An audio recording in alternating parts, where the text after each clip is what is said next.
은 상당히 중요합니다. 이 빙산으로 따지면 빙산의 일가 어떤 인간 행동을 어떤 결정짓고 또 하나님의 관계를 결정짓는 중요한 그런 길목에 숨어 있는 게 뭐냐면 사실 죄책감.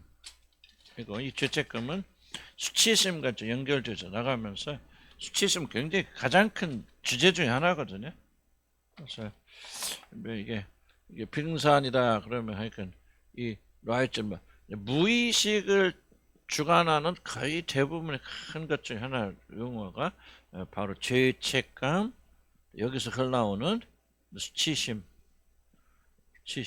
이것이 가장 큰 좀 요소 중에 하나예요. 그리고 밑에 숨어 있기 때문에 다루기도 쉽지 않는, 인식하기도 굉장히 어렵고 그런 좀 이런 부분을 좀 잘 기억해야 되고, 근데 이런 거 안 다루면은 자기 행동의 대부분이 왜 그런 걸 해야 되는지 잘 모르게 되는 그런 걸 말하고, 예수만은 죄책감은 내가 죄인이다, 나는 지옥 가겠다, 또는 하나님과 관계에서 나는 이것이 정말 잘못되어진 그런 사람이구나 하는 어떤 죄의인의 의식, 뭐 좀 용어들이 비슷비슷해서 뭐 어떤 것은 어떻게 설명해야 될지는 잘 모르겠지만, 어떤 용어를 써야 될지 모르겠지만, 어쨌든 여기서 말하는 죄책감은 우리 구원을 받게 되고 하나님과 관계 속에 일어난 정당한 죄의식과는 다른 거.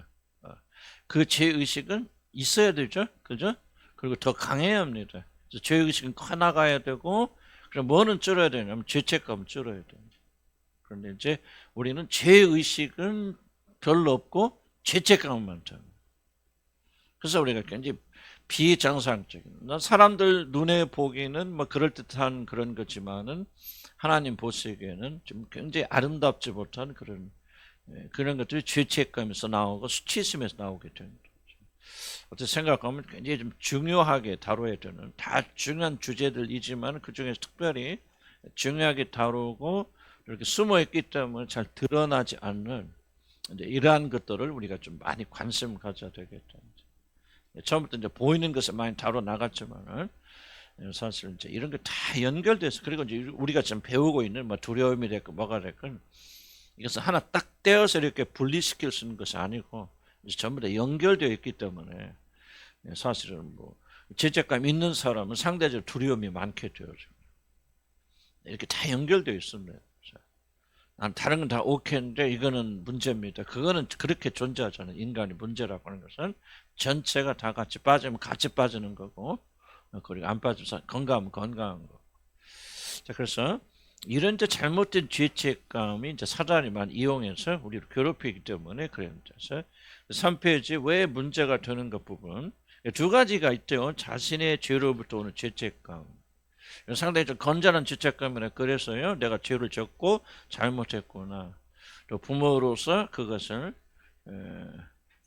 부모의 책임을 다 못했구나 하는 것은 자기 분명 행위가 있잖아요. 죄의 행위가 있고, 이 행위는 하나님께 가져와서 죄를 고백하고 그리고 예수의 피로 씻음 받아서 확신 속에서 우리 버리면 되는 거고, 그리고 사실은 이제 이런 그 죄책감은 이제 건강한 죄책감은 이어질 수 있기 때문에 행위의 죄로부터, 잘못으로부터 오는 그런 죄책감은 굉장히 뭐 어떻게 보면 좀 바람직할 수도 있겠고 우리가 그렇게 큰 문제는 되지 않는다.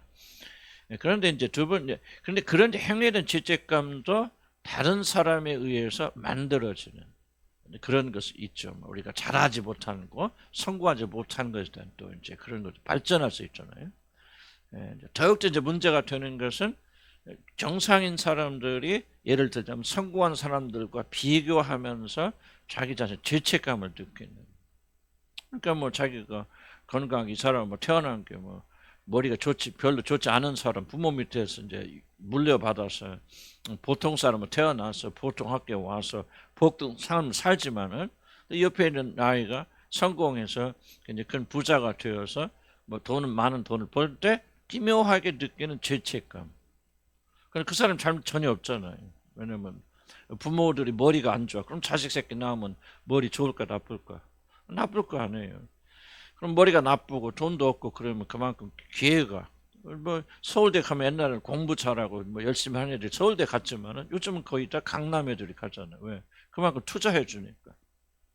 70% 이상이 서울에는 이제 가난한 사람들 다니는 학교가 아니고 부자고 상대적으로 금수저를 타고난 아이들이 성공하게 된다. 그런데 가난한 아이들은 그것을 어떤 죄책감, 희한하게 죄책감만, 분노도 있겠지만은 죄책감을 많이 느끼게 되어지는, 상당히 이제 우리 이 부분을 이제 우리가 중요하게 여겨야 되는, 성공하지 못하고 뛰어나지 못한 그 열망이 있었다고 하죠. 열망이 있는데 그렇게 되지 못했을 때 인간은 죄책감을 느끼면서 그 죄책감을 덮기 위한 어떤 행동들을 하게 된다. 왜 우리가 죄책감을 심하게 다뤄야 된다 그러냐면 이것이 바로 착취의 수단이 된다 그랬죠. 네가 이거 난 못했잖아. 뭐 최근에도 저 어떤 일이 일어났는데 주위에 있는데 보니까 가만히 관찰해 보니까 죄책감을 이용해서 말하자면 조종하려고 하고 착취하려고 그런 것들이 눈에 보이더라고요. 제가 아무래도 하니까 내 자신도 그런 게 있겠지만은 참 이게 인간의 깊이들, 내가 너를 뭐 섬겼으니까 너를 희생했어. 우리 부모들도 죄책감 자녀들에게 내가 전형적인 게 우리 어머니가 어렸을 때 나는 말에 너네들 가르치, 우리에게는 직접 말씀을 안 했지만 그런 식으로 너네들 가르치냐고 빤스 하나 새거 못 사 입었다 말이지. 그게 가만히 생각, 지금 이제 이 심리적인 차원에서 본다면은 그 뭐라는 게 죄책감을 자극해서 나는 너희들을 희생하기 위해서 아무것도 못했으니 너희들은 나를 알아줘야 되고 나에게 갚아야 돼. 이게 바로 이제 구원받지 못한 생각에서 나오는 뭐의 죄책감을 이용해 착취하는 것이죠. 부모들이 그러기 쉽고 또 우리가 높은 위치에 있는 사람들, 또 목사도 그렇게 착취하기 쉽고, 어떤 부부간에도 그럴 수도 있고, 내가 당신 뒷바라지 하느라 이런 그런 이야기 많이 나오잖아요. 그래서 그런 것들로부터 우리가 자유롭지 않는다면은 굉장히 우리가 다른 사람 착취하게 되는 중요한 그런 수단으로 우리가 사용할 수 있다, 될 수 있다. 그래서 우리가 이 죄책감 문제를 잘 다스려야 됩니다. 그렇지 않고 또 이제 우리 편으로 보면은 채무자 의식을 가지고 있죠. 그래서 마땅히 해야 되는데, 오늘 또 이제 강조되지만은 마땅히 우리가 권리를 주장해야 되는데 채무자 의식을 가지고 있으면 뭐 하게 됩니까? 자꾸 이제 빼앗기게 되어지고 도둑질 당하게 돼. 사단이 뭐 이런 빼앗고 도둑질할 때면 어떻게 빼앗습니까? 사실 사람을 통해서 우리를 빼앗잖아요. 근데 빼앗기는 사람들은 영적으로 문제가 있지만 심리적으로 여러분 빼앗깁니다. 채무자. 빚진 자에 그렇습니다. 내가 뭐를 잘못했고 부족했으니까 뭐 상대가 이래도 내가 받아줘야지. 사랑 때문에 그리스도 영광을 위해 사는 것이 아니고 그런 빚진 자의 의무 때문에 그렇게 한다면 그래서 선한 것이 아니죠. 결국 자기를 보호하려고 하니까 목적 보호거든요. 상대를 이용하는 것이죠. 그래서 그런 점을 여러분들이 굉장히 조금 기억해야 되겠다. 그래서 뭐 성폭행을 당했다든지 좀 굉장히 여전히 큰 이슈, 또 뭐 결혼하기 전에 뭐 다른 남자 만나서 뭐 속된 말 내가 뭐 좀 온전한 사람이 아니다, 이런 그 빚진 자의 죄책감을 가지고 있다면은 자기도 모르는 사이에 착취하도록 내어주거나 또 그렇게 당하지 않게 해서 과도하게 또 우리가 상대를 공격하는 그런 수도 있겠죠. 그래서 채무자 의식이 좀 굉장히 좀 중요한 그런 부분이다, 그렇게 생각이 좀 듭니다. 여러분들이 하는 이제 왜 우리가 이걸 하냐면은 결국 우리는 선한 열매를 맺고자 하는 거잖아요. 그래서 하나님께 영광을 돌리는데 이제 중요한 것은 내적 동기가 무엇입니까? 왜 그 일을 하십니까? 그것을 통해서 얻고자 하는 것이 무엇이? 항상 이 동기의 목적을 우리가 하나님께서 기억하세요. 적당한 분들은 양심의 가책 때문에 한다면은, 그럼 그 양심의 가책은 내 고통이잖아요. 그러니까 내 고통을 제거하고 내가 편하기 위해서 어떤 선행을 하기 때문에 그 선행이 하나님 보시기에 인정받을 만큼 전혀 아니죠. 그리고 우리가 정말 이런 부분 굉장히 좀 중요하게 여겨져야 되는데, 하나님 심판대 앞에 섰을 때는 우리가 어떤 행위를 했느냐 이게 중요한 것이 아니고 어떤 동기로 무엇을 위해서 했느냐 이게 굉장히 중요한 것이고, 우리가 이제 주님한테 가까이 나가면 나갈수록 하나님은 우리를 민감하게 부분을 보신다. 그래서 우리가 채무 의식, 빚진 자 의식, 쓸데없는 걸 가지면 안 된다. 사랑으로 해야죠. 뭐 애들 어렸을 때 뭐 성장기 때 우리들이 어떤 시간도 못 보내주고 또 물질도 주지 못했다. 그러니까 아이들이 막 장성해서 막 그 아이들이 원하는 대로 다 해준다든지 또 늘어준다든지 채무자였어요. 그래서 아이들 베리잖아요. 그렇게 해서. 하여튼 그런 부분들을 우리 잘 간과하면 안 된다. 그런 거 기억해 주시기 바라고요. 조종의 문제가 여기서는 자연스럽게 떠오를 수밖에 없다. 조종하는 거. 그래서 여러분들 이 부분을 좀 기억하시고. 뭐 나이 드신 분도 계시고 또 그러신데, 아유 이제 이 나이 들어서 뭐 이런 것이 그렇게 생각하면 안 됩니다. 하나 앞에 쓸 때는 나이가 중요한 게 아니에요. 그래서 나이가 들수록 요즘 그런 생각이 드는데 이제 여러 가지 뭐 이제 나이가 드니까 좀 여기저기 뭐 아프기도 하고 뭐 집중도 못하고 감정도 무뎌지고 막 그러잖아요. 그런데 계속 저런 채찍질 하는 것은 젊었을 때 2배를 노력해야 됩니다. 이 생각을 계속 하는데 쉽지는 않더라고. 그렇긴 하지만 일단 나이가 우리 변명이 돼서는 안 되고 올바로 만들어서 나가야 되고 그것이 중요하다 생각이 되어집니다. 그러니까 6페이지 보면 선한 자극 조정. 그러니까 여러분들이 계속 강조하고 싶은 것은 선한 동기가 아니고 여러분 죄책감에서 나오는 것은 단기적 행동. 어느 정도 보상이 됐다 그러면 멈추게 되어지고 무엇으로 남지 않으면 인격으로 남지 않아요. 잘못된 동기는. 이게 중요합니다. 만약 올림픽 나가서 금메달 따는 것이 목적이었다. 그 사람은 올림픽 금메달 딴 뒤부터 운동할까 안 할까요? 안 하죠. 그러나 나는 건강하고 죽는 날까지 이러겠다. 운동을 사랑한다. 그럼 그 사람은 올림픽 끝나도 지속적으로 운동하겠지. 비슷한 얘기, 똑같은 얘기거든요. 그래서 하나님께서 보시는 것은 우리 캐릭터, 성격이에요. 저도 내가 은퇴하고 난 다음에 이제 목사 아니고 책임이 없어졌다 하고 내가 내 멋대로 산다면은 그럼 나는 무엇을 위해서 일했습니까? 직업을 위해서 일하는 거지. 직업의 성공을 위해서. 하나님 위해서 일한 게 아니잖아. 그러니까 내가 직업 있건 없건 목사를 하고 나는 건 주님 모시는 그날까지 우리는 사랑하는 사람을 사랑하고 섬기기 위해서 우리가 이런 작업을 쭉 해나가. 거기서부터 우리가 진짜 하나님 자녀인지 아닌지 구분할 수 있는 게 목적이 없어져. 오히려 더 어렵고 고난을 당한다 할지라도 선한 행위를 하기 위해서 핍박을 당하고 착취당하고 그런 일이 있다 할지라도 우리가 하나님 앞에서 올바르기 때문에 이 일을 해야 된다. 전 때로는 막 그런 일이 많거든요. 교인들을 무슨 잘못을 지적한다 뭐 한다 했을 때 굉장히 고민 많이 합니다. 하루아침에 오랫동안 고민하지만 하긴 중요한 질문 결론은 뭐냐. 무엇이 옳은가가 중요한 거예요. 무엇이 내게 유익이 되는가 그렇게 생각한다면 그건 벌써 하나님과 관계 틀어지는 거죠. 그건 잘못된 인간.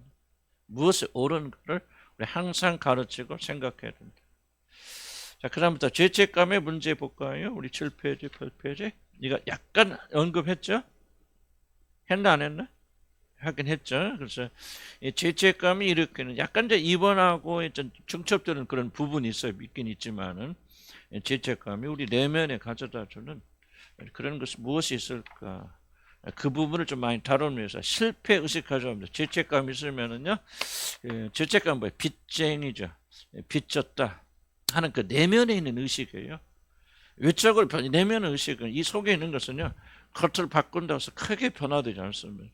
이 안에서 변화되지 않아요. 그러면 항상 빚진 자, 죄책감 빚진 자, 나는 갚아야 돼.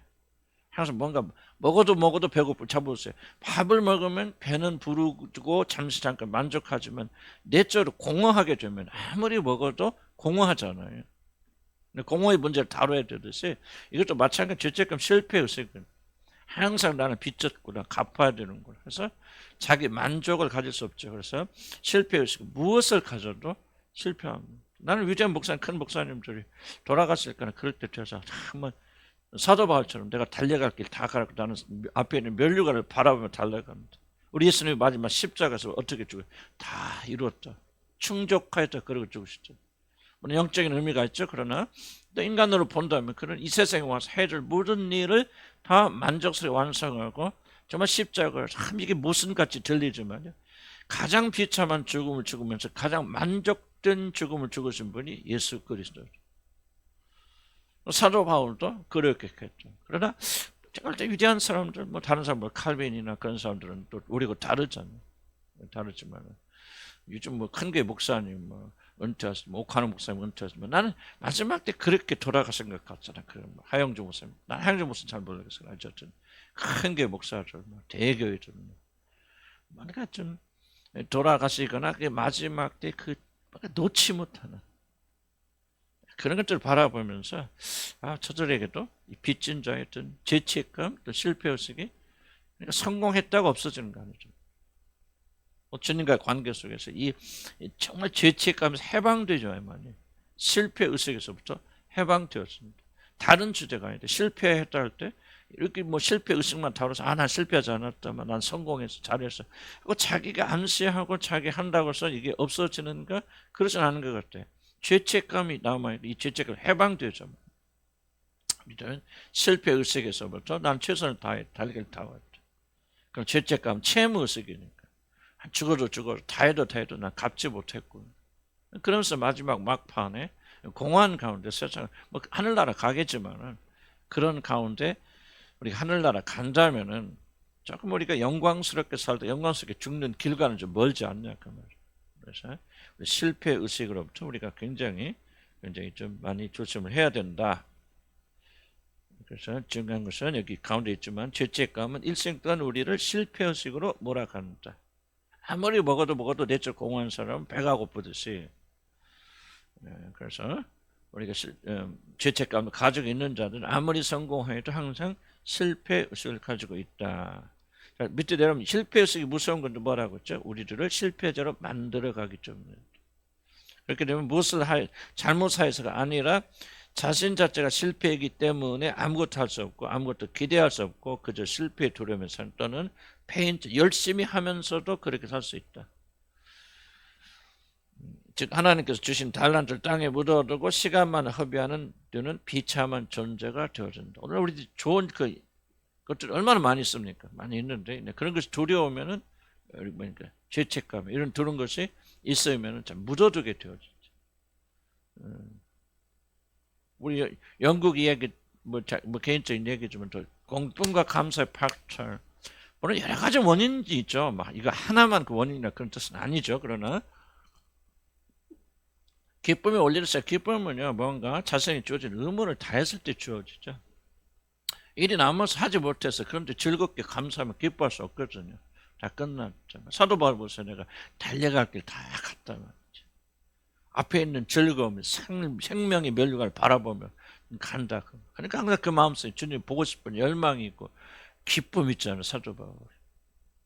기뻐할 수 없는 상황 속에서 그런 기뻐하는데 나는 이제 그런 죄책감이 그에게는 있지 않았기 때문에 그렇지 않았어요. 만약에 죄책감이 있고 자기가 교회를 핍박했는데 교회를 핍박한 죄책감이 나면서 그 죄책감 때문에 사도 바울이 그렇게 나갔다 한다면은 나는 그에게는 기쁨이란 단어는 찾아보기 어려울 것이다. 그러나 그의 서신에 기쁨이 가득 차 있잖아요. 환경에도 불구하고 그런 것일 때는 그가 죄책감을 극복했기 때문에 위대한 사도가 되었은 것이죠. 그렇지 않으면 좀 영향은 있었겠지만 그런 것들. 그래서 전도 3장 22절에 있는 것처럼 우리 사람은 자기 앞에 즐거워하는 것보다 자기 일에 즐거워하는 것. 한 달란트짜리는 일을 즐거워할 수 없었죠. 나는 한 달란트밖에 없는 거 이걸 가지고 뭘 하는 거예요. 만족할 수 없죠. 이게 상당히 좀 인격적 수련이 필요합니다. 그러죠? 난 한 달란트야. 인정하는 것도 어렵지만은 한 달란트에 만족하는 것도 굉장히 어려워요. 그러니까 인격적 수양이 좀 돼야 그게 가능한 거죠. 나는 여러분들이 지금 고통하고 있고 좀 감사하지 못하는 그 원인 중 하나는 지금 여러분들이 한 달란트란 짜리란 사실을 받아들이는데 입으로는 하겠지만은 마음의 중심으로 받아들이는 일을 굉장히 어려워하고 있기 때문에 그런 일들이 일어나고 있지 않을까. 자기 화목하죠. 자기 화목한다는 것은 자기 실패와 자기 한계를 받아들인다. 여기서부터 출발하는 것이죠. 나는 위대한 사람인 줄 알아서 큰일을 하는 나는 그렇게 일생 동안 살아왔거든요.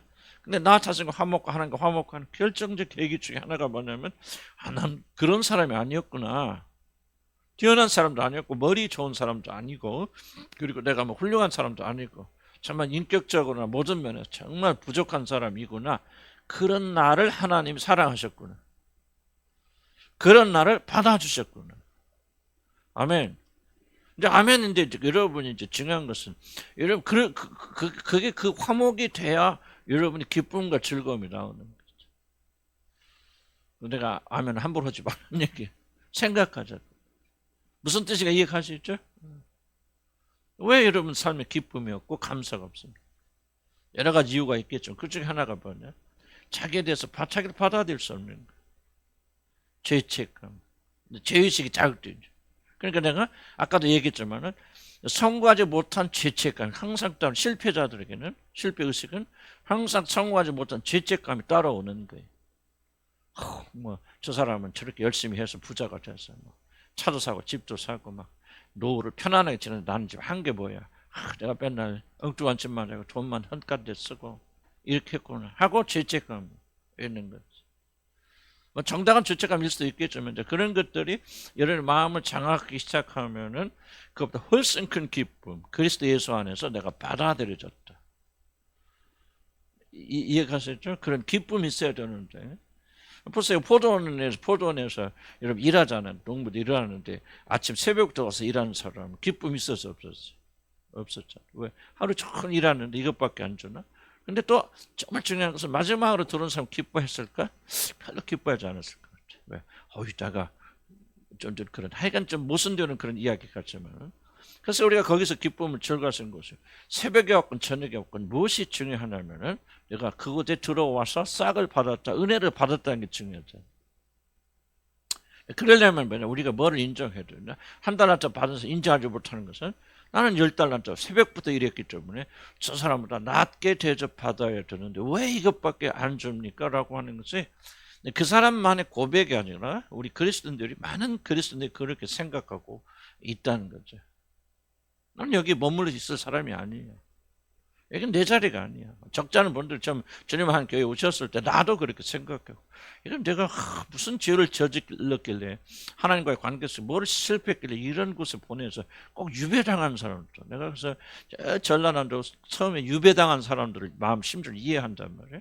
나도 그걸 느껴봤기 때문에 그러니까 내가 기쁨이 있어요. 하나님과 화목할 수 있죠. 아니죠.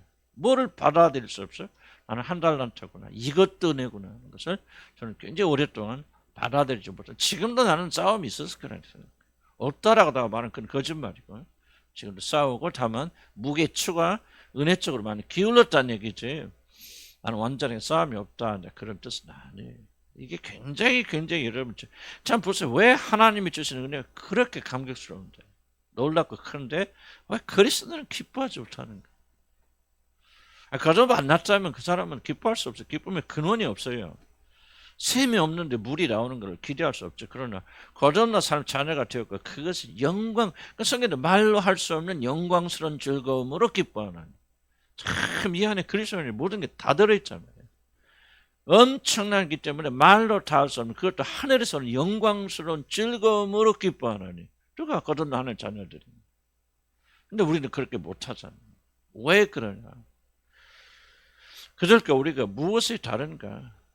물론 그들도 우리 같이 긴 신앙생활 했다고 이런 성악이라면 달라질 수도 있겠지만은 그럼에도 불구하고 우리들이 이 죄책감, 잘못된 죄책감이 있으면 실패의식을 가져오고 실패의식이 우리로 하여금 구원의 기쁨과 감격을 박탈해 나가는 거예요. 한 달란트짜리 정말 이게 나 같은 사람에게 이 달란트를 맡기시다니 막 감격스럽죠. 막 나는 이런 전혀 자격이 없는 사람인데 나를 부르시더니 너 한 달란트 거 장사해봐 이러는 거예요. 주인이. 나는 뭐 10달란트 사람 볼 것이 아니라 나는 10달란트 비교조차 한데 나는 죄인중의 교수고 나는 죽어 마땅한 자인데 하나님 나를 불쌍히 여겨주셔서 나한테 맡기셨어. 그런 뭐예요? 감사와 감격이 올라오잖아요. 감사와 감격이 올라오죠. 이런 감사와 감격이 메마르게 된다면은 뭔가 좀 잘못됐고 죄책감이. 물론 내가 심리적인 이야기 하지만 난 여러분들이 주님과의 관계가 이루어졌다고 생각하는 그 출발해서 말씀드리는 거예요. 뭐 주님과 구원도 안 받았는데 이렇게 하면 기쁘고 즐겁습니까? 조금 즐거울 수 있고 가벼워질 수 있지만 여러분 죄책감이 사라졌다고 해서 하나님과 관계가 없는데 죄책감이 사라졌다고 그 사람이 말로 할 수 없는 영광스러운 즐거움을 기뻐할 수 있습니까? 그건 차원이 다른 얘기죠. 그러나 이미 여러분 안에는 구원이 있고 하나님과의 관계가 있기 때문에 이제 우리가 아닌 죄책감을 제거하고 나간다면은 좋아요, 여러분이 이런 즐거움으로 즐거울 수 있다 없다? 있다는 거. 그리고 마땅하고. 왜? 이 마지막 시대 갈수록 어렵습니다, 여러분. 재난의 시작이 불과해요, 여러분들. 대한민국 망하는 이 과정에 불과합니다, 여러분들. 그럼 여러분들이 먼저 나는 뭐 옛날로 다시 돌아가고 뭐 경제를 몰라. 일본 지금 보세요. 일본은 지금 세상에 30년 전에 우리보다요. 거의 그 비교가 안 됐어요. 30년 전에 벌써 일본 우리가 이러고 쳐다봤죠. 일본 사람 여행 오면요. 야, 진짜 신기하더라고. 어떻게 저렇게들 멋있고 아주 선진국 사람들. 30년 전에 그러죠. 지금은 뭐 비슷해졌잖아요. 뭐 역전적인 어떤 부분에서. 지금 그 과정 우리가 겪어간다. 그런 과정에서 우리는 세상에서 현재 기뻐하고 즐거울 수 없죠. 그래서 그리스도인들은 이 즐거움을 회복해야 돼요. 이것을 잠깐 맛본 때가 언제? 여러분 처음 구원받았을 때. 빛이 비춰졌을 때 성령의 역사 일어나 빛이 비춰지니까 여러분 육신이 담당치 못할 기쁨을 즐거워하잖아요. 그러죠? 그러자 그 어디 가서 그 기쁨을 다 집 나가버렸잖아. 그죠? 가출했잖아. 그럼 어떻게 돼? 그것을 다시 찾아와야 돼요. 우리가 막 매일 미친 듯이 그렇게 기분. 그러면 세상이요, 여러분 오히려 귀찮아져. 친구들 별로 중요하게 여기줍니다. 형제들 별로 중요하지 않아요. 무시하라 그런 얘기가 아니고. 여러분 그 기쁨이 내 안에 있는 사람은요, 사람 별로 찾지 않습니다. 이게 없기 때문에 사람들이 자꾸 뭔가를 공허하잖아요. 자꾸 찾아요.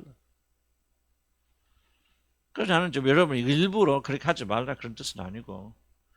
정말 여러분들 이 기쁨의 근원이 이름 터지기 시작하면 무슨 말 내가 무슨 말 하고 있는지 이해가시죠, 여러분들? 여러분 친구 필요합니까? 물론 만나고 어쩌고 하고 뭐 어쩔 수 만나는 분들은 친절하고 사랑하고 뭐 그래야 되지. 그렇지만 여러분 나한테 그렇게 안 돼요. 그거는 뭔가 조금 우리가 잘못되어져 나간 생각들이고 여러분 안에서 이 샘이 솟아야 돼. 기쁨과 즐거움. 그것을 가로막고 있는 뚜껑이 뭐냐?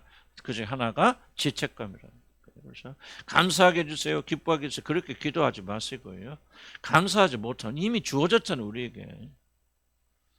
그래도 만나시면 안 좋게 거듭난 사람 자녀가 되고 성령 오신다면 성령으로 말하면 하나님의 사랑이 너에게 부어진 바 되었다. 성령이 부어졌다는 얘기거든요. 그렇기 때문에 우리는 뭐예요? 그 성령이 역사하지 못하다 가로막고 있는 것들만 제거하고 씻어내면 베드로가 버려서 예수님 발을 씻어주니까 아유 예수님이 씻을 거면 온몸 씻어주세요. 그러니까 뭐예요? 아니 한번 목욕한 자는 다시 씻을 필요가 없나니 발만 닦으면 되느니라 그러잖아요. 그러니까 우리는 그런 것들이 이미 주어졌어 안 주어졌어요? 주어졌죠. 그럼 자동적으로 그런 기쁨이 이루어지는 거 아니에요. 처음에는 그냥 어떤 우리의 의지와 상관없어요. 신령한 빛이 하늘의 빛이 들어오니까요. 우리 육신이 담당 못하는 거예요. 미친 사람 나도 6개월 울고 다녔어 교회 다닐 때. 감사하고 감격해서 그냥 주님이 내가 영 구원받다 생각만 해도 눈물 줄줄 이러나 감사하고 감격. 그냥 빛이 비춰지니까. 뭐 꼭 그래 구원받는다는 얘기 아니고 이제 각자마다 다른 체험이니까. 난 6개월을 울고 다녔다. 6개월 지나니까 감정이 사라집니다. 다 사라지죠. 그럼 뭐가 올라? 육신이 또 올라오잖아요. 이제 반격하잖아요. 그러니까 또 지기다고 넘어지고 이것을 하여 나가면서 전쟁을 배워 나가는 것이죠. 그래서 지금은 내가 막 기뻐하고 그런 그때의 감격을 가질 수 없어도 이 전쟁을 하면서 육을 제어하고 성령 열매를 맺어가고 그 안에서 오는 기쁨을 만 가지게 되고 또 치고하게 되고 이런 것들이 전쟁. 왜 육신은 그때는 성령의 역사 임하니까 꼼짝 못하잖아요. 육신이 있어도요. 빛이 빛이 막 완전히 막 헷갈하잖아, 그죠? 그런 경험 있어요, 없어요? 있잖아요. 헷갈하고 막 그때는 아무것도 안 보이잖아요. 난 그때는 막 여자도 안 보였어. 막 지나가 여자가 지나가지 남자가 지나가 아무것도 안 보여. 그냥 주님만 생각 눈물을 흘리고 하면서. 네. 그렇게는 계속 살 수 없어요. 그건 정상이 아니고. 다만 우리가 그것을 회복해 나가야 돼. 우리가 우리 안에 죄책감, 죄를 제거해야 된다.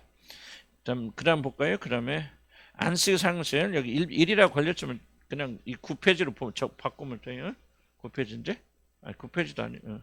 어쨌든 안식상세 3번 봅시다. 죄책감 아직도 무엇인가 남아있다. 갚을 것이 남아있다는 의식이 죄의식입니다. 뭔가 내가 할 게 있어. 뭔가 내가 갚아야 돼. 그러므로 죄책감이 남아 있다면 이들은 아무리 갚아도 다 갚을 수 없는 빚을 가진 자들처럼 자신의 성공에도 불구하고 결코 안식할 수 없다는 거예요. 죄책감 무서운 거예요, 사실은. 하나님 우리에게 주신 모든 그 즐거움과 기쁨을 뺏어가는 게 죄책감. 내가 못했구나, 모자라구나, 뭐 하는 거예요. 물론 그런 생각이 잠깐 올 수도 있지만 그것을 우리를 사로잡게 된다면 굉장히 큰 문제가 일어난다. 평생 노예처럼 살게 됩니다. 조금 표현이 그렇죠. 개처럼 벌어서 버는 즉각 빚진 자에게 갚아야 한다는 비정산 채무식이 그들이죠. 그러니까 보세요. 빚쟁이 빚을 지었어. 그래서 여러분이 버는 돈을 다 이자로 갚아나가. 그럼 돈 버는 게 재미있을까 없을까? 바로 이거죠. 단순하지 미안한 진리가 있어요. 왜 그리스도인들이 하나님이 주신 이 놀라운 기쁨과 즐거움으로 즐거워하지 못할까? 빚진 자가 있어요. 그러니까 내가 죄를 갚아야 돼. 죄책이 남아있어. 그러니까 꺼림지 않아요. 물론 원인이 있겠죠. 뒤에 내가 설명합니다. 왜 그런지. 무엇이 다뤄지지 않았길래 그런지 이런 것들. 무엇이 안 돼 있기 때문에 그런 거지. 이유가 있겠죠. 그러나 어쨌든 여러분의 죄책감이 남아있다면요. 하나님께서 부어주셔도 아무리 돈을 벌어도 다 이자로 나간다면 기쁘다 안 기쁘다? 안 기쁘다. 이자를 갚을 수 있도록 돈을 내가 벌었구나. 할렐루야 감사합니다. 그래요? 안 그러죠. 누구만 기뻐해요? 돈 빌려준 사람만 기뻐하죠. 또박또 돌아오게 되니까. 여러분 평범한 진리 가운데 이걸 진리를 잘 생각하세요. 왜 우리는 기뻐할 수 없는가? 하나님이 은혜를 주셔야 안 주셔 우리에게? 엄청나게 주시죠. 그런데 왜 그렇게 기뻐하지 않을까? 아하, 이건 내가 받아서 내 것이 아니라 그냥 흘려보내는 죄책감 때문에 그렇구나. 아주 비싼 임대료로 가게를 세우던 식당 주인과 같은 무거움을 항상 가질 수밖에 없다. 이것이 바로 죄책감이다. 물론 이것이 보이지 않는 무게입니다. 그러나 이 무게는 아주 무거워서 죄책감을 가지고 있으면 남들이 다 부러워하는 성공 앞에서도 기뻐하고 안식할 수가 없다. 저도 그런 경우 많이 있었어요. 근데 그렇구나. 난 다 용서받아도 했지만은 죄에 대한 문제를 많이 다루지 않냐고 죄책감이 남아있어요. 아직도. 이게 뭐냐. 눌려 있었구나 하는 생각을 제가 지금 하게 되는 거죠. 그래서 죄책감은 세상에서의 성공으로 갚을 수 있는 보이는 빛이 아니기 때문에 이걸 여러분 꼭 믿으셔야 돼요. 왜 영적이어야 되고 하나님 믿어야 됩니까? 보이는 것이 중요한 게 아니에요. 보이지 않는 것이 중요하죠. 환경이 좋아져서 여러분 많은 것을 먹고 마시고 즐겁고 나는 그것도 필요하다고 생각해요. 잠깐 기분을 업시키기 위해서 인간은 또 그런 게 필요하고 밥도 먹고 뭐 성경에 나오는 뭐 술도 마시고 뭐 우리는 술을 안 마시지만은 어쨌든 성경에도 그런 걸 금하지 않는 것은 그것이 잠시라도 그들의 기쁨을 주기 때문이고 인간은 그런 게 필요하다 필요하지 않다 필요합니다. 그래서 친구들도 필요하고 놀러가는 데 필요하고 잡다는 데 필요해요. 근데 중요한 것은 저도 이제 친구지만 저는 친구 하나도 없어요. 하나 안 만나는데 좀 아쉽고 친구도 필요하고 좀 그래. 그런데 이제 만남을 통해서 굉장히 조금 얻어지는 것은 뭐냐면 언제 얻어지게 되냐면 그 하나님과 연결되었을 때 힘이 납니다. 만약에 잘 들어보세요. 친구를 누구를 만나는데 그 만나고 나서 여러분이 하나님과 가까워짐을 느끼지 못한다면 그 만남은 절대로 잘못된 만남이고 버려야 됩니다. 기뻐 떠들고 재밌어. 그런데 마음속에 하나님이 주시는 기쁨과 그리고 하나님 더 사모하는 마음이 일어나지 않는다면 여러분은 사자를 만나는 거지 하나님의 사자를 만나는 게 아니에요. 여러분 이걸 잘 구분해야 돼요. 육을 즐겁게 하는 사람이 육은 육인이 무익해 아무런 열매 맺지 못합니다. 난 여러분이 서로 교제하고 맞다고 난 그 말지 않아요. 그리고 여러분끼리 재밌게 보면 참 좋아요. 부모의 눈으로 보면 참 즐겁고. 근데 항상 질문은 뭐냐면 그 만남과 그것이 즐거움을 가져다 주는데 영적으로 하나님과 가까이 나간 요나단이 뭡니까? 그러니까 교제하지만 더욱더 다윗으로 하여금 하나님을 힘쓰게 만들죠. 아멘. 더 참호하게 만들고. 지금 이게 바로 능력, 이게 바로 영적 유익함이잖아요. 전 이번에 이제 어머님 이제 기일이 돼서 금요일인데 제가 금요일 못 가니까 이제 월요일에 모이자 그래서 선수에서 모이자 마지막 이제 일요일이니까 그래서 공식으로 나는 더 이상은 이제 추조식 안 합니다. 일요일은 끝이고 안 합니다. 선언을 하고 이렇게 왔지만 그 과정에 내려가니까 선행이 전주니까 거기 스승님 참여하고 또 처음에 우리 개척 멤버였던 장태숙, 장성주 처음에 지금도 열심히 다 듣습니다. 우리 다 듣고 얼마나 은혜 받는지. 가서 이제 만나서 이야기를 나누는데 얼마나 서로에게 기쁨이 있는지. 왜 주님 안에 그들이 얼마나 아름답게 자라. 서성님 자매도요. 정말 보니까 이렇게 좀 아름답게. 남편도 보니까 남편이 얼마나 부드러진지 몰라. 완전히 다른 사람 돼가지고요. 만나가 서로 기쁨으로. 근데 왜 기쁨이 있을까? 그리스도의 공통점이 있기 때문에. 그 안에 있는 그리스도와 내 안에 있는 그리스도가 하나가 되어지니까. 우리 다른 얘기 아니에요. 서로 위로하고 격려하고 기도해 주고. 그러고 나니까 그들이 그냥 회복돼. 나도 마음이 그냥 내가 은혜를 준 게 아니라 은혜를 받고 돌아와서 우리 서성자매 참 또 그분이 주시는 은혜가 있죠. 서로 왜 그리스도라는 공통점이 있으니까 먹고 마시고 아니에요. 서성 태석이 성숙이 자매 만나니까 내가 참 나도 때 이거 하면서 이거 잘하고 있니 뭐 그냥 몇 명 모여서 이렇게 하는데요. 그들이 그 말씀 듣고 그냥 끝나자마자 말씀 듣고 또 반복하고 나서 가서 보니까 완전 선교사의 삶을 살더라고요. 그 자녀, 그 학생 한 50명 되는데 그 아이들 전도해서 부모들도 전도하고 또 그 아이들 막 성가대 조직해서 막 특성 모르고 뭐 하고 애들 그렇게 사랑하는데 그 재밌는 얘기 하더라고. 거기 학원은요. 고학년 학생들, 5학년, 6학년 학생들 있으면요. 새신자 뭐라고 하지? 아이들 새로 신입생 들어오잖아. 그 아이들이 와서 막 케어해 준대. 사랑을 베풀어 주고 뭐 하고. 그래서 학원에 막 들어왔다 나갔다 이게 일반이잖아요. 그런데 작년 한 해도 한 명도 빠지거나 그런 일 없어요. 50명 아이들 그대로 해서 몇 명 더 오고. 난 너무나도 감사하고 기쁜 거예요. 그래서 내가 그랬어요. 그들에게 내가 때로는 이거 하면서 회의가 있을 때도 있다. 내가 이거 하나 쓸데없는 거. 그런데 걔들이요. 다 교회 열심히 다니고 교회에서도 생명양식 먹지만은 우리가 들려준 이 말씀을 매일 들으면서 소화하면서 이걸 가지고 내가 보니까 완전 선교사야. 둘이 막 헌신되었어요. 그래서 기도하고 애들도 막 기도해주고 막 부모에 전도하고 막 주일날 또 교사들로 막 또 막 그 외국인들 막 섬기고 뭐 하는데요. 그냥 24시간 풀로 선교사 역할도 살더라고요. 그런 만남을 보고 나면 내 마음에 뭐죠? 기쁨이 일어나는 거예요. 그리스도가 주는 기쁨이에요. 먹고 마시고 돈을 이게 아니고 정말 그분이 그리스도의 일을 사랑하고 그리스도에 충실한 그 모습을 보고 또 우리도 서로 격려하고 위로하면서 만나게 되니까 예수 그리스도 안에서 위로하고 사랑하니까 얼마나 아름다운 그런 만남이고 참 속에 막 기쁨이 넘치더라고요. 기쁨. 나는 그런 의미에서 우리가 조금 서로가 만나고 위로하고 격려하고 나는 그것이 필요하다고 그렇게 생각이 되어지지만 근본적으로 말했지만은 우리가 내가 그리스도 안에 있고 그들이 그리스도 안에 있기 때문에 서로의 기쁨을 충만하게 하는 거예요. 아멘. 나는 그런 만남을 여러분 가지고 난 제일 간절히 축복합니다. 나는 교회에서 경건하기보다는 부탁하는 게 이거예요. 어떤 만남들을 만나서 나에게 좀 머리가 어떤 때 복잡해. 그럼 내가 여러분 괜히 누구 만나고 하면 막 좀 제가 경계하고 그러잖아요. 아니 과거에 그랬을 거예요. 뭐 여러분도 오해도 했을 거 아니에요, 여러분들이. 아유 지금 목사님 뭐 그냥 내가 누구 만나는 것까지 다 간섭하고 그러냐. 오해들 했어요, 안 했어요, 과거에? 조금 했죠. 현재 지나고 보세요. 내 말이 틀렸네. 한번 생각해 보세요. 내가 개입해서 잘못된 거 있으면 이야기해 보세요. 그때는 섭섭할지 모르지만 여러분 내가 목회자 그렇게 할 때 단속시킬 때는 영적인 분명한 내가 말은 다 못하지만 영적인 이유가 분명히 나는 알기 때문에 말하는 거예요. 가까이 하지 마세요. 다니지 마세요. 외로이 지내세요. 주님 앞에 서세요. 그렇게 순종하신 분들은 다 성장했어요. 여러분 목회자가 여러분 아니 자기 자녀들인데 자기들이 나가서 놀고 뭐 하는데 그거를 시비 거는 부모 아무도 없어요. 오히려 보기 좋고 아름답지. 그런데 여러분이 좋지 못한 사람과 어울리면은 그건 부모가 막아야 되지 않나.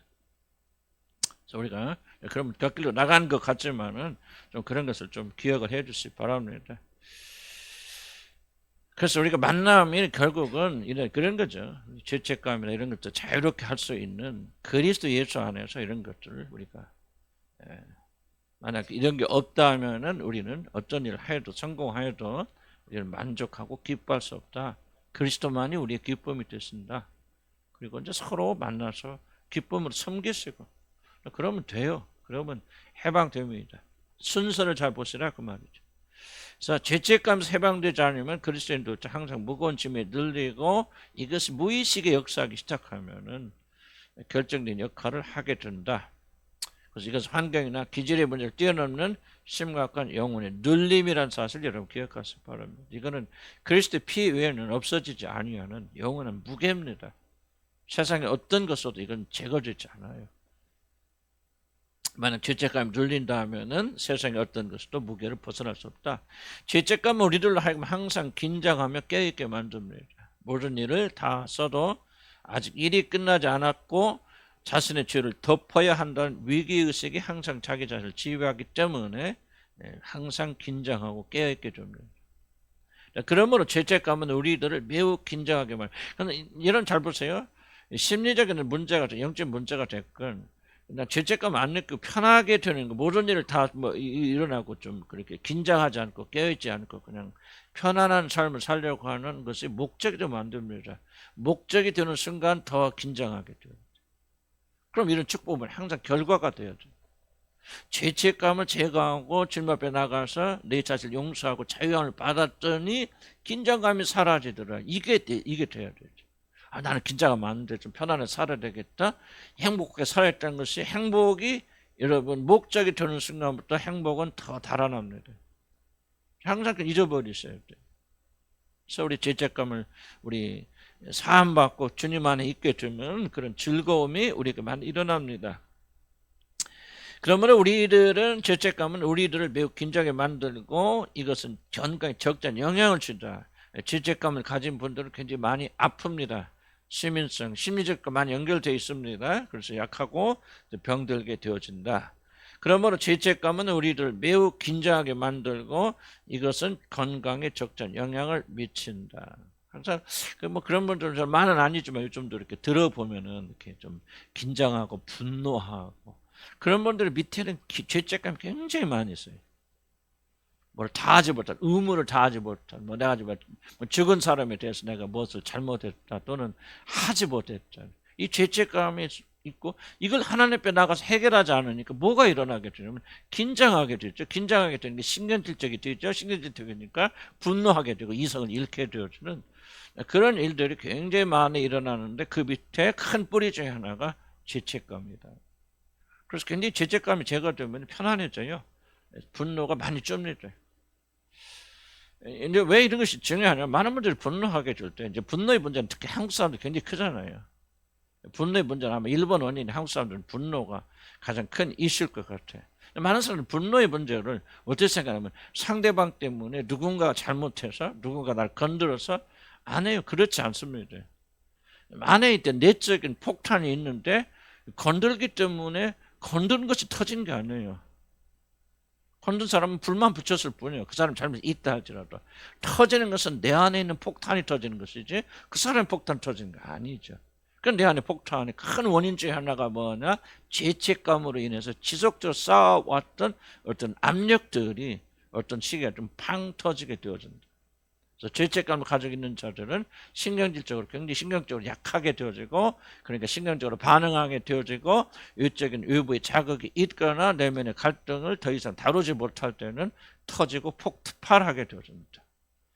그래서 우리가 죄책감 그래서 자유롭게 되죠. 해방되죠. 그러니까 기쁜데 누가 뭐라고 하면 조금 성질 덜 나죠. 똑같은 말이지만 기쁠 때 누가 뭐라면 그래 뭐 그럴 수도 있지 하고 넘어가는데 내가 분노할 때 그런 소리 들으면 넘어간다. 안 넘어지거든.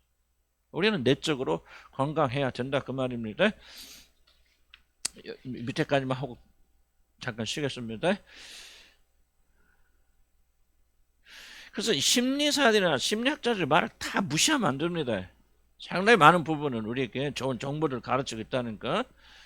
그래서 우리 죄책감은 우리를 긴장하게 만들고 건강에 초점 영향을 미친다. 하지만 죄책감 매우 주관적이고 영적인 일이어서 세속의 의사들이나 심리치료사들이 그 사람을 괴롭히는 병의 원인을 죄책감으로 진단하기는 쉽지 않습니다. 어떤 일을 하지만은 죄책감이라는 단어를 많이 쓰지만 우리가 굉장히 많이 다른 뉘앙스로 많이 쓰고 있기 때문에 우리는 죄책감이 원인이다. 그렇게까지 말할 수 있는 심리치료사는 있을 거예요. 그러나 그것을 해결하려면 하나님께 나가야 되는 말은 못하죠.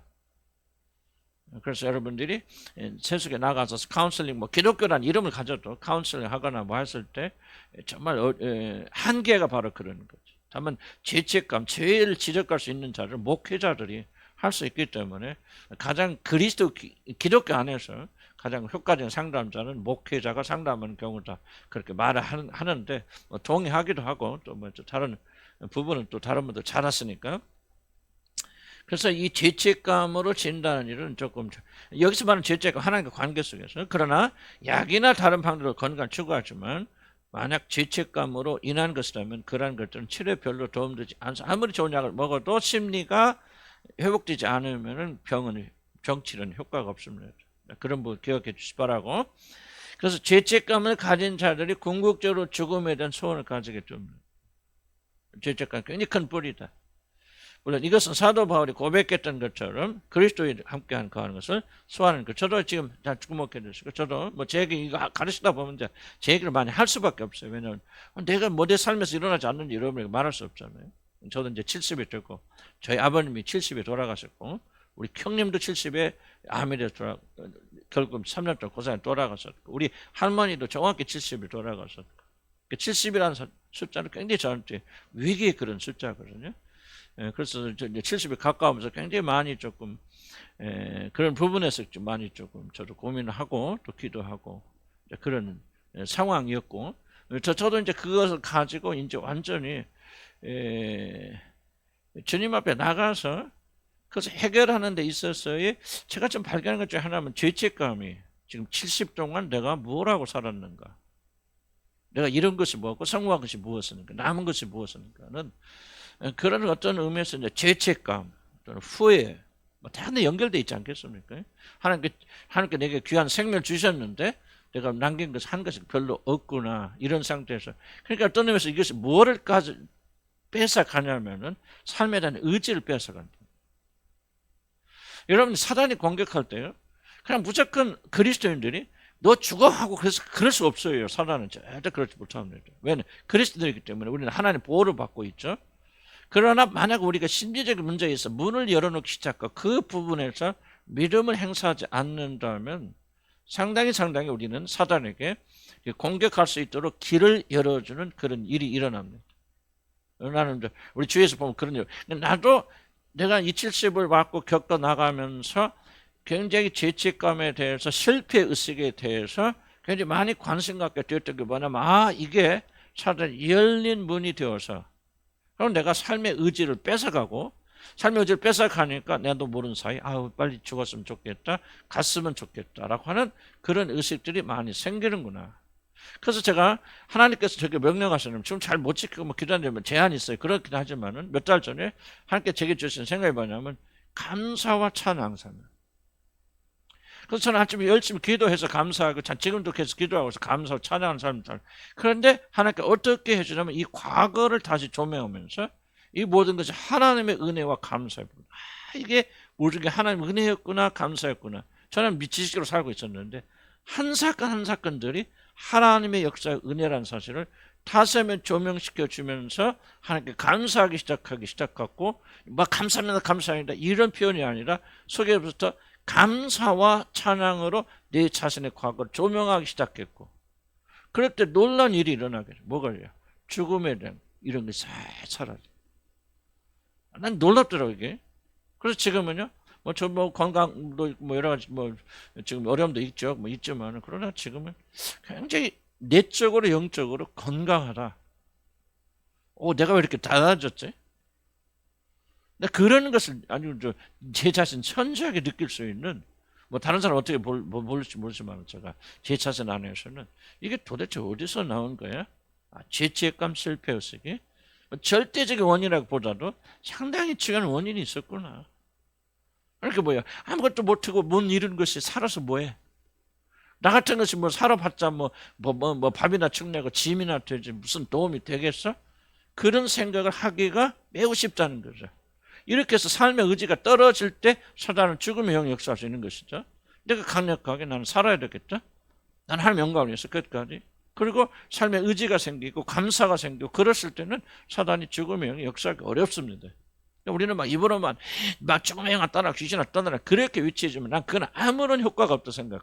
나는 축사에 대해서 많이 뭐 연구도 해봤고 또 그렇게 좀 많이 해봤지만 그건 아무런 의미가 없는.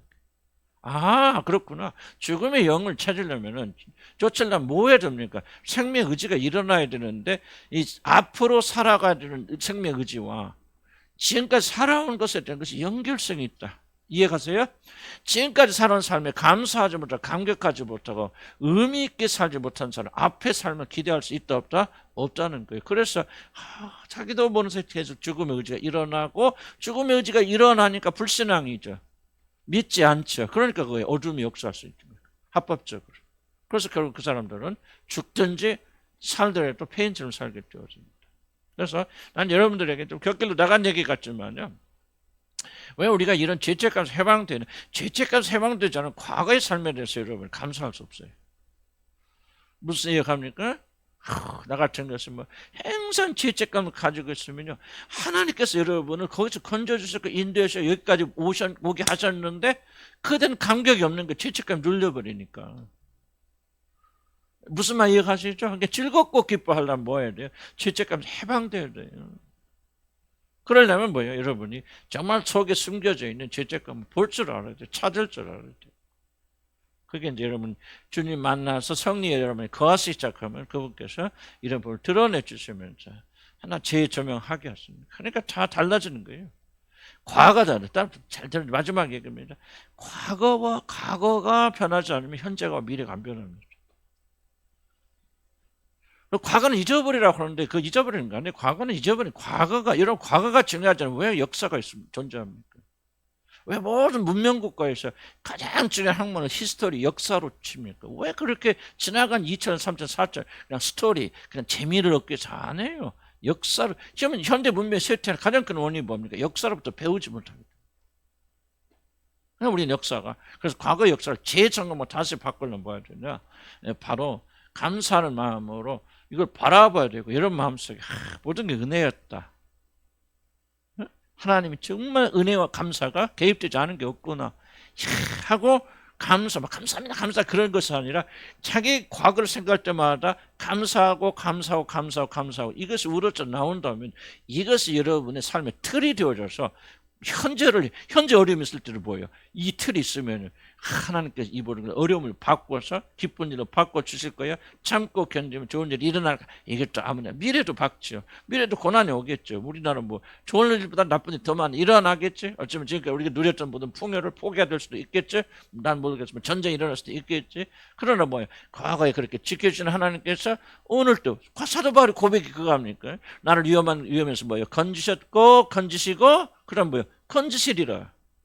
그거는 뭐 과거, 현재, 미래가 다 연결되잖아요. 사도 바울은.